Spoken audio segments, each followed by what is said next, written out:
There is a place where the trees whisper secrets to the earth, and the ground hums with the sorrow of the lost.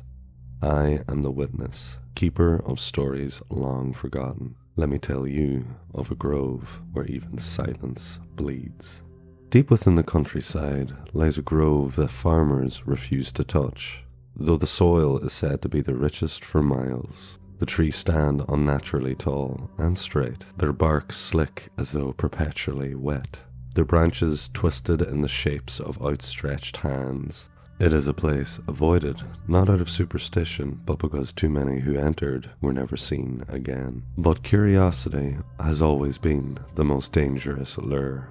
One day, a scholar named Edward arrived in a nearby village, seeking the grove. He dismissed the warnings of the townsfolk, laughing at their fear. Armed with journals, lanterns, and a skeptic's resolve, Edward ventured into the grove under the light of a pale sun. The grove was eerily quiet, but the silence was not peaceful. It pressed on him, heavy and suffocating. The further he walked, the more the air seemed to pulse, carrying faint murmurs that sounded like his name. He tried to ignore it, chalking it up to paranoia. He stayed until nightfall, determined to prove his bravery, and that was his mistake.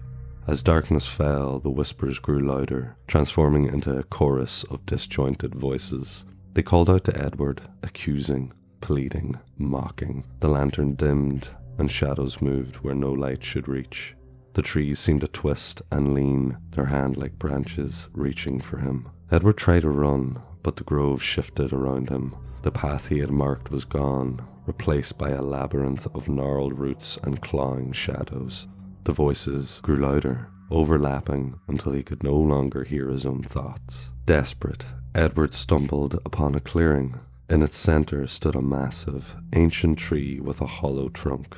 Inside the hollow, he saw faces, dozens, perhaps hundreds, pressed against the wood, their expressions frozen in agony.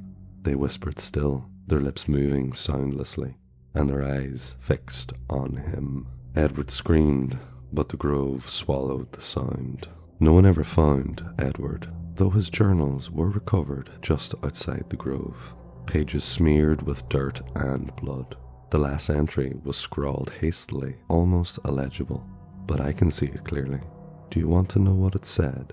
The trees know me. They know everything. I'm so sorry. That is the fate of all who enter the Whispering Grove. They are absorbed into its roots, their stories feeding the forest. And I know every one of them.